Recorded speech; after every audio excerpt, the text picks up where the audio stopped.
Coucou les boys et les girls. Alors aujourd'hui on se retrouve pour une petite vidéo tier list où je vais tout simplement vous donner mon avis sur les superstars que vous voyez à l'écran. On commence par Titus. Que ce soit en tant que catcheur ou en tant que manager, je le trouve pas intéressant. Par contre, je le mets en C juste pour ce move légendaire en Arabie Saoudite. Cavale, Kenny, cavale. Who's that Pokémon? It's Notre fameux Lesnar. Je le mets en A. Certes, son règne de champion universel de 504 jours était horriblement long. Certes, il nous a volé la mallette en 2019 alors qu'elle aurait pu être utilisée pour pêcher un jeune talent. Sauf lui. Par contre, il faut reconnaître que le mec nous a fait d'excellents matchs. Contre Styles, Balor ou encore ce match épique lors de SummerSlam 2017 qui fait partie de mon top 5 de mes matchs préférés. Ouais. Strowman, je le mets en B. Je ne remets pas en doute sa force, mais je trouve que son panel de moves n'est pas assez vaste. J'étais content pour lui quand il a gagné le titre universel, mais comme beaucoup de superstars étaient absentes à cause du Covid, je ressentais le fait que c'était un champion bouche-trou. Cependant, il a eu de bonnes rivalités et j'aurais aimé en voir plus. Mais bon, Vince en a décidé autrement. Randy Orton, l'Avorton. Je le mets en A. Pour moi, tout est pas confondu, le RKO est le meilleur finisher. J'ai regardé toutes les compilations de RKO disponibles sur YouTube. Pour les regarder toute la journée. Par contre, je trouve ça dommage et chiant que la majorité de ces combats soient trop répétitifs. Non seulement ça casse le rythme du match, mais en plus, ça tue le suspense. Par exemple, après son DDT de la deuxième corde, on sait très bien qu'il va tenter un RKO, qu'il va le rater, et qu'il va peut-être le mettre un peu plus tard en contrant le finisher de son adversaire. R-Truth, ce génie en compris. Je le mets en B. Non seulement ses moves sont super stylés, mais en plus ce mec est imprévisible. Et c'est ce que j'aime le plus chez lui. Bobby Lashley, je le mets en B. Avant sa rencontre avec MVP, il était mal utilisé. Mais depuis la formation de Hurt Business, il terrasse tous ses adversaires. Par contre, même si le mec est surpuissant, il faut admettre qu'il n'a pas assez de prise en stock. Hurt Business. En C. La fédération aime bien gâcher ses bonnes idées. C'est comme si t'avais envie de faire une pizza, du coup t'achètes les ingrédients, tu la prépares, puis tu la mets au four, et une fois prête, tu la fous à la poubelle. C'est exactement la même chose. Mais bon, soyons optimistes, il y a une bonne alchimie entre Benjamin et Alexander, j'espère que cet excellent duo ne sera pas mis de côté.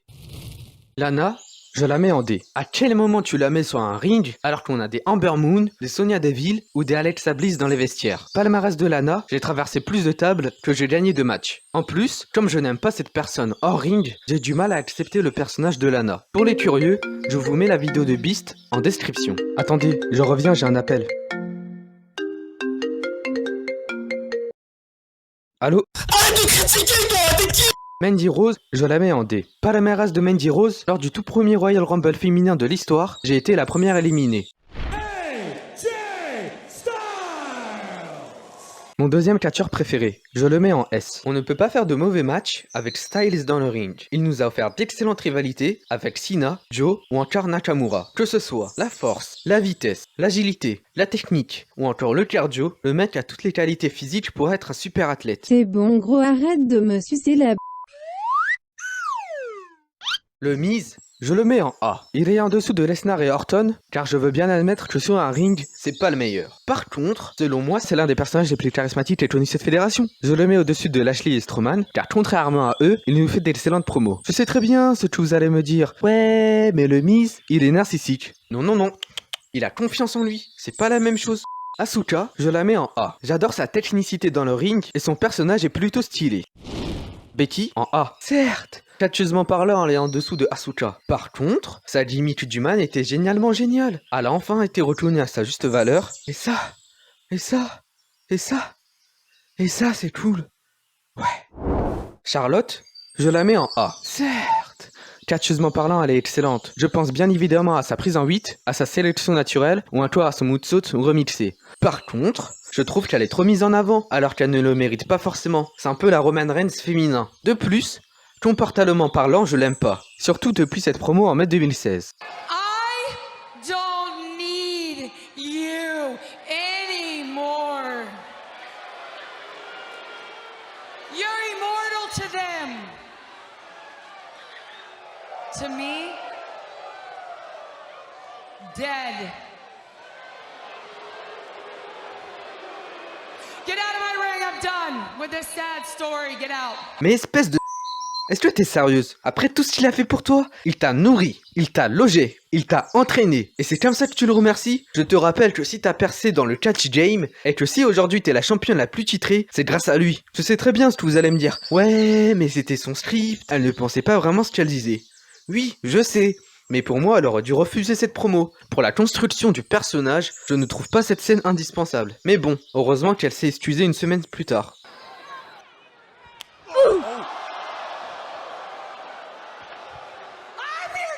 Ah bah non en fait. Après ne soyez pas étonnés du push de Lacey Evans par Ric Flair. Drew McIntyre, je le mets en A. À l'époque, je rageais devant ma télé car le mec prenait 10 minutes pour monter sur le ring. À son retour à la WWE, il avait totalement changé, aussi bien physiquement que mentalement. Le mec a une énergie incroyable sur le ring et il a de la répartie au micro. Bref, il a tout pour être au sommet de la fédération. Sheamus, je le mets en B. Sa rivalité contre Cesaro reste l'une de mes préférées. Il est puissant sur le ring et son panel de moves est plutôt vaste. Par contre, je pense qu'il serait mieux utilisé en face. Jeff Hardy, je le mets en B. Depuis son retour à Mania 30, je trouve qu'il est mal utilisé. Dans ses matchs, il fait tout le temps la même chose. Par contre, si je l'avais connu un peu plus tôt, je l'aurais sûrement mis en A, voire en S. Qui peut s'asseoir autour de la table de Jeff Hardy et lui dire j'ai pris plus de risques que toi? Qui les a mis? Qui? Personne. Matt Riddle, c'est un peu tôt pour que je le mette en A, du coup je le mets en B. Athlétiquement parlant, il est excellent. En plus, j'aime beaucoup sa gimmick. J'ai confiance en son potentiel et j'espère qu'il aura bientôt une opportunité pour le titre majeur. Keith Lee, je le mets en B. Le peu que j'ai vu de lui a suffi pour m'impressionner.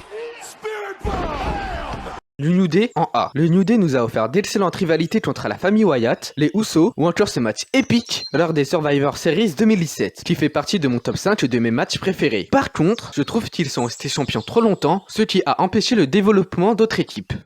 Retribution. Comment dire? Je ne m'attendais à rien et je suis quand même déçu. Naomi, je la mets en B. Je l'aurais mis en A sans aucun problème si la WWE l'aurait mieux utilisé.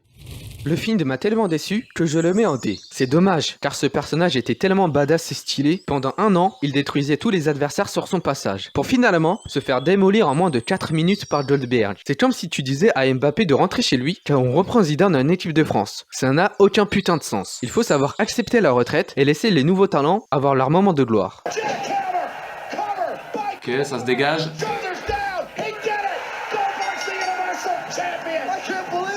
Pourquoi est-ce que Goldberg a besoin de squash le futur de ta compagnie? Je vais pas jouer les choqués, vous non plus, parce que ça fait combien de fois qu'ils nous le font? On le sait. C'est plus choquant, c'est plus drôle, c'est juste triste. Fuck la WWE. C'est triste à dire, mais si je devais noter le personnage à l'époque de la famille Wyatt, je l'aurais mis en B. À titre de comparaison, sa rivalité avec Orton était bien plus construite avant. Maintenant, elle est juste longue et chiante parce que le film n'a plus aucune crédibilité. Tu mets Kane à la place, c'est la même chose. Alexa Bliss, je la mets en B. Au début, je n'aimais pas son caractère de peste. J'étais tellement dégoûté quand elle est devenue Mrs. Monday in the Bank. Cependant, j'ai commencé à l'apprécier depuis son alliance avec Nikki Cross. Au début, je me disais qu'elle va sûrement l'utiliser pour ses intérêts personnels, pour ensuite la trahir, comme elle a fait avec Mickie James ou Nia Jax. Mais finalement non. De toute façon, vu les matchs qu'elle nous a fait, j'étais obligé de reconnaître son talent sur le ring. Par contre, je trouve ça dommage de gâcher le talent de cette athlète en l'utilisant comme la Barbie du Fiend. Je pensais que si elle était utilisée de la sorte, c'est qu'elle était sûrement blessée. Mais non, d'après un article de Catch News, Les créatifs de la WWE songeraient à offrir à Alexa Bliss son propre masque pour calquer sur la thématique de cette double personnalité de Bray Wyatt. ça ne m'étonne même pas que Vince va créer un personnage à partir d'un personnage déjà foutu. Mais bon, personnellement, je suis plutôt d'accord avec ce commentaire. Elle n'a pas besoin d'un masque. Son maquillage fait déjà bien l'affaire. Jinder Mahal, je le mets en D. Le règne horriblement long de cet escroc est pour moi la pire erreur que la WWE ait commise cette décennie. Ça me dégoûte qu'au lieu de faire gagner le titre à quelqu'un de méritant, on préfère s'en servir comme outil commercial. Le pire, c'est que maintenant, il sert plus à rien. Il est tellement que même un règne mondial ne lui a pas été bénéfique. Sauf sur son salaire, bien sûr. Il nous reste 3 superstars. J'espère pouvoir me tromper, mais à mon avis, leur carrière à la WWE est foutue. Pourquoi Ricochet est dans le kick-off des pay-per-view? Ah bah si, je sais pourquoi. Parce que va te faire foutre. Pourquoi, après 4 ans passés dans la fédération, Elias n'a jamais eu de match de championnat? Parce que, non, je crois qu'on va faire un jingle en fait qui ferait genre parce que va te faire foutre. Ouais, non, c'est chiant en fait. Pourquoi les superstars sont mieux utilisés à NXT que dans les rosters principaux? Parce que va te faire foutre. Ok, j'arrête. Au lieu de garder ses talents dans les vestiaires, la WWE aurait dû ouvrir un 3e roster. Enfin bref, j'espère que Matt Riddle et Keith Lee ne vont pas rejoindre cette liste. Let's see who AAA is. Triple A, you there? Yes. Do you have a video? Hello.